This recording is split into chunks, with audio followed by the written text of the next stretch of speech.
A benevolent knight hailing from the land of Astora, arguably the most prominent member of the Warrior of Sunlight Covenant, Solaire has garnered adulation from the Dark Souls community due to his altruistic nature. In Lordran, and most likely his native land, he is also revered for his swordsmanship. The only thing stronger than his resolve seems to be his faith, as he does not seem to possess or make use of any magic or special abilities, save for his sunlight talisman and the use of the lightning spear, which we will discuss later. In terms of his combat prowess, he seems to be on par with the Chosen Undead, as he is able to hold his own in battle against the likes of the Bell Gargoyles, Gaping Dragon, Ornstein and Smo, Centipede Demon, and potentially Gwyn himself. The reason why this seems plausible is that unlike other NPCs one can come across, Solaire never seems to directly ask for aid in overcoming these imposing beings. In fact, he seems to be one step ahead of the Chosen Undead, as we always seem to find him progressing to newer, more daunting areas of his own accord. Apart from realizing his own personal goal in search for the sun in Lordran, he also seems to strongly promote the idea of aiding fellow warriors during his travels. In our first encounter with Solaire, he offers us the means to be summoned to the aid of other warriors in need, just as he does for us in our journey of linking the fire. For all his merits, as is the case with deities, beasts, hollows, or men in Lordran, he is not infallible.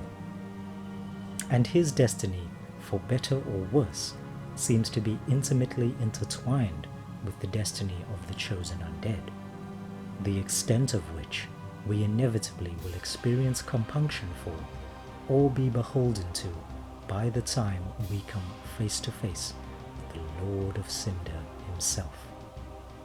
Regrettably, the passage between the Demon Ruins and Lost Izalith proves to be the final path this venerable warrior is capable of traversing by himself, as without intervention from the player, he will almost inevitably succumb to the allure of a peculiar parasite known as the Sunlight Maggot. As he does not possess any apparent magical abilities or defenses, it seems understandable that he could fall prey to mystical charms. This, coupled with his pursuit of the sun canonically, leads to the Warrior of Sunlight's untimely downfall at the hands of this otherwise footling pest. Solaire's impact not only in Lordran is undeniably paramount to the unfolding of the events of the adventure. Can we really assume that the Chosen Undead is the only warrior he aided in his quest? Just how far exactly does his influence reach? Let us try to analyze this in greater depth by trying to imagine what a Lordran bereft of Solaire could look like.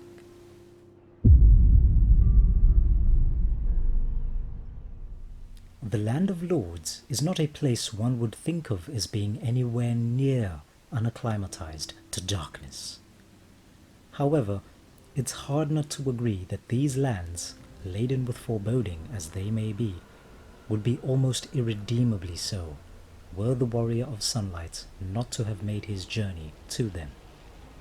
For one thing, we know that the idea of hollows aiding one another to directly overcome and defeat those who possess Lord Souls may have been little more than a foreign concept during that time, as many of the first citizens we encounter, such as the crestfallen warrior or undead merchants, seem to lean on the side of apathy or only be motivated by pecuniary opportunity in order to aid others. We do, however, encounter other magnanimous characters earlier on willing to assist us, but none are willing to lend aid as many times as Solaire is. In most cases, bereft of his help, I'm sure there are a great many chosen undead warriors who would easily concede the task to be nearly impossible without his assistance. Regardless, we know that the white sign soapstone, an item absolutely necessary in order for the undead to come to the aid of others, would never come to our possession were it not for Solaire, who gives it to us freely upon meeting him for the first time. In the item description for this relic, it is noted that, in Lordran, the flow of time is distorted, and the white sign soapstone allows undead to assist one another. It's unclear if Solaire was directly responsible for creating this item, or if it is an item crafted in Astora. However, we do know that it cannot be purchased or obtained in any other way or from any other person besides him. And as such, Solaire is pretty much directly responsible for providing us with the means to help others in linking the fire. We also know that Solaire must have been active, possibly even responsible for cleaning up some parts of the undead burg, as we first run into him near the bridge to the undead parish, and not in the undead asylum or Firelink shrine. Knowing that he is a warrior venerated for his swordsmanship, and seeing his potential overall survivability, it isn't outside the realm of possibility to assume that he may have been responsible for taking out a large number of enemies, or even a few demons and beasts before we meet him, thus allowing us to gain a foothold in Lordran.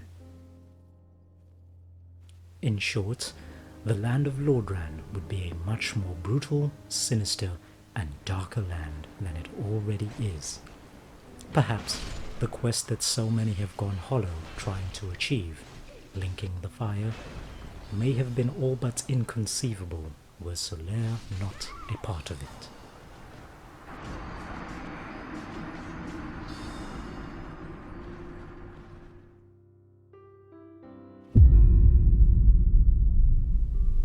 We know that Solaire's fate reaches a fork in the road near Izalith, and as such, there are three plausible ways of trying to envision how things will turn out for Solaire.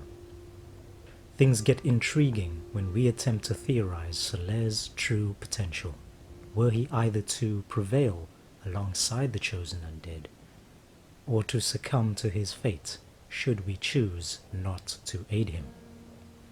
The most obvious and likely situation to happen to most is that we meet Solaire in that fated hallway, looking upon him, hearing him speak his final words, being warped by a parasite.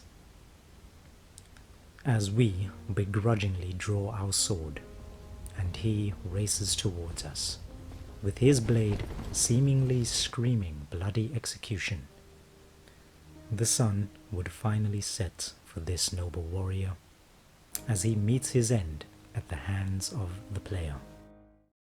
Oh, it's over. My sun is setting. It's dark. So dark.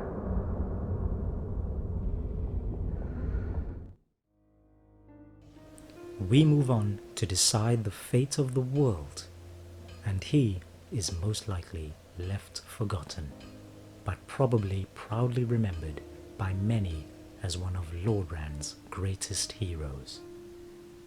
Secondly, and this requires some more investigating and piecing together on our end, but is still grounded within the confines of reason, we know that Solaire's weapon, the Sun Sword, can be obtained in Dark Souls 2. However, no further direct mention or reference is made to the warrior in the item descriptions, and all we can really assume is that his sword was most likely retrieved by Sunlight warriors, and his covenant inspired others belonging to it to establish a chapter within Drangleic. Here they are referred to as heirs of the sun. Interestingly, the Covenant no longer has any faith requirements to join or rise in the ranks, and we do not meet anyone who is directly related to the clan. His sword seems to have been recovered, but his armor was never found. This can allow us to assume that potentially his body was never found either. We know that he will most likely fall victim to the sunlight maggot, a creature described as a parasite, and we know that his fate can be altered by the chosen undead. So what if we took the course of action to leave him be rather than slay him? As Dark Souls 1 is a game that came out almost a decade ago, some viewers may have already heard the inklings of a similar theory to this before. So let's go over some key points. Here we will attempt to piece together some of the fragments of its validity in order to form a holistic idea of how events could have played out were Solaire not saved but instead spared. In Dark Souls 3, we once again make our way to locales that were in Lordran, such as Analondo. We also see many familiar faces. For some, it is assumed that due to time distortion, or the land being in a state of convoluted upheaval, Lothric is indeed an area that either seems to be a reconditioned Lordran, or a kingdom that is inhabiting the same area, in a different state of time, perhaps geographically identical, yet taking place within an overlapping universe. Now, two very peculiar details come to our understanding within this world. The first is that, as we touched on before, Solaire's armor set was nowhere to be found in Dark Souls 2. However, we theorized that his weapon somehow made its way to Drangleic, most plausibly by surviving members of his covenant, bandits, or possibly even through merchant trade. Interestingly, in Lothric, we can obtain not only Solaire's shield, but his set of armor as well, leading further credence to the idea that if he is not saved by the player, his body remains in Lordran. We know that the final areas he progressed to in Lordran, the Demon Ruins and Lost Izalith, are some of the most hostile and punishing environments in the entire kingdom. For all intents and purposes, these places may as well be hell. So, it makes sense that any followers of the Warriors of Sunlight Covenant would be unable to venture this far or for a long enough time to try and reclaim Solaire's body to offer him a burial.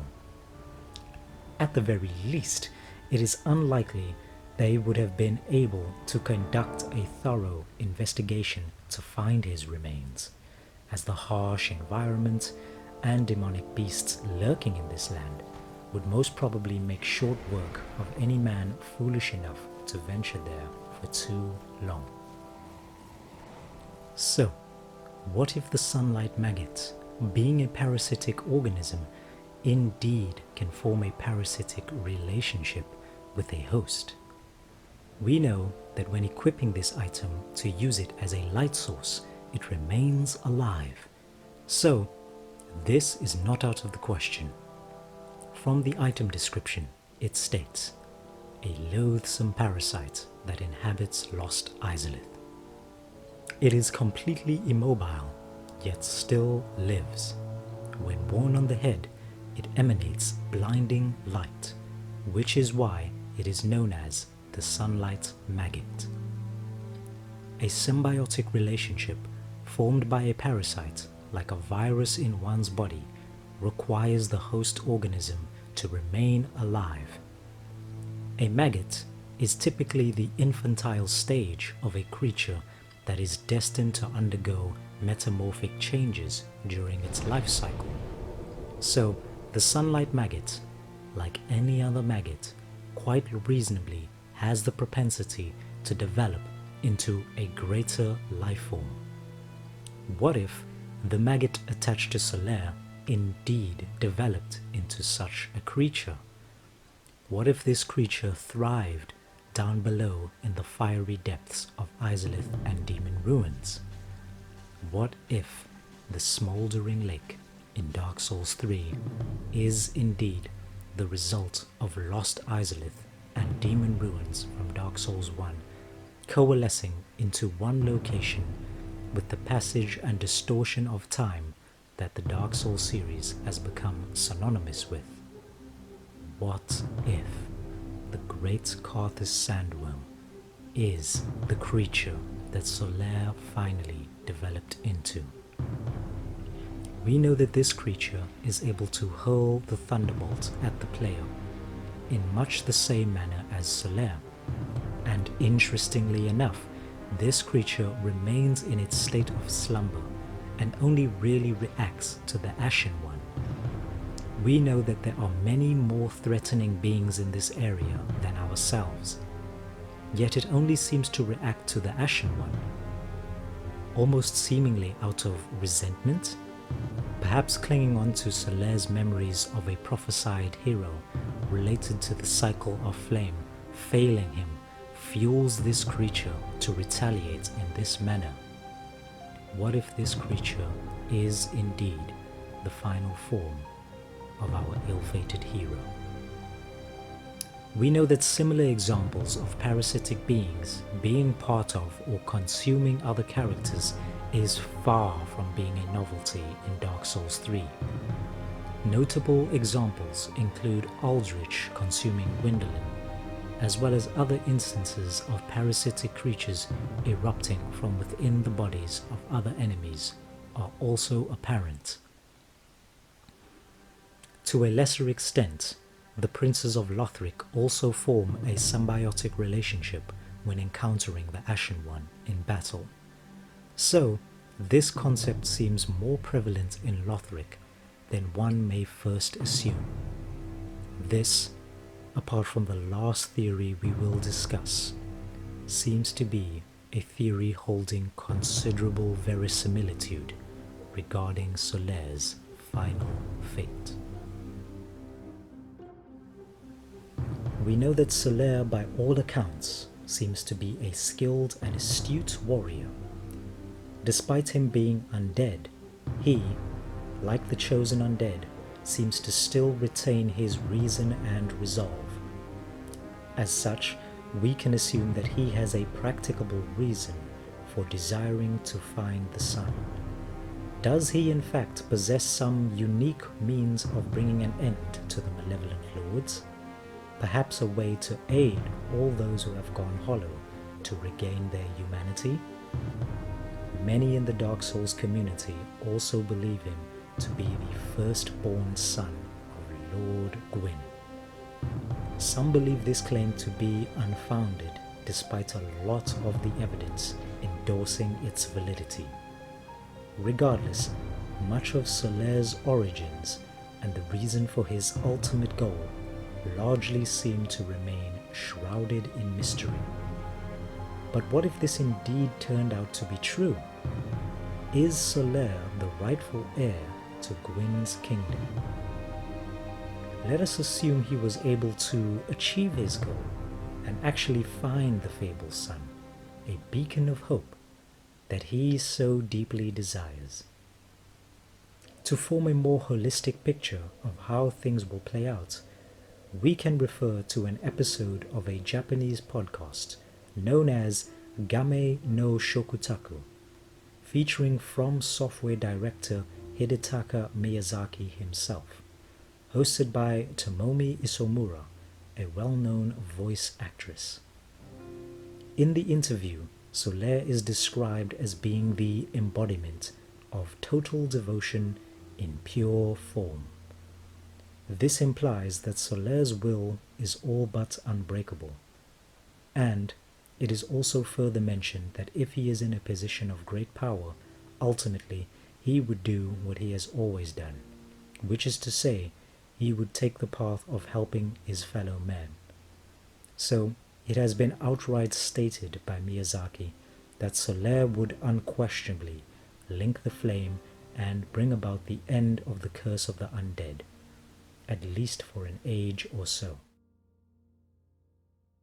As from the lore, we know, in sacrifice, the chosen undead links the first flame, as Gwyn has done before him, thus fulfilling King Seeker Framt's goal of continuing the Age of Fire. The curse of the undead will be broken, but one day the flames will fade again, and all will play out as before. Whereas we, the player, can choose not to. So, in effect, the outcome of Lordran is, or would be, doomed to most likely repeat itself, if left to Solaire rather than us. As this ambiguity of choice does not come into effect for Solaire, and as many of us know, choosing not to link the flame is the preferred choice, which would actually bring an end to this perpetual accursed cycle once and for all. The story of Dark Souls is one that mostly veers towards a nebulous nature, offering us only breadcrumbs, and is very open to one's own interpretation and experiences when playing, which is what makes this game series a personal favorite of mine. Solaire is undoubtedly one of the series' most iconic and beloved heroes. He inspired us all to continue on and fulfill our destinies. Despite him searching to find his own son, I'm not sure if this iconic hero ever realized that he himself was the son to so many Dark Souls players all around the world. A beacon of hope, a man who was willing to set his own quest aside and stand side by side and take up arms alongside us in our most desperate hours of need against some of the toughest foes we ever had to face in our journey. Even when he couldn't be there physically, he ensured that our burdens would be that much lighter in countless cycles to come. His legacy and influence literally transcended the fabric of time and lands distorted, by means that we may never fully understand. Most importantly, no matter how dark or desolate we felt during our times in these accursed lands, Solaire taught us all why it was important for us to fight that very same darkness and desolation with jolly cooperation, to cling onto that idea of hope, to lend our sword to our fellow man, whether they were a chosen undead, a bearer of the curse, or an ashen one. I'm sure many of us would agree, no matter what covenant we pledged allegiance to, no matter if we were hollow, beast, or chose to be a dark lord, deep down there is a sunbro in all of us.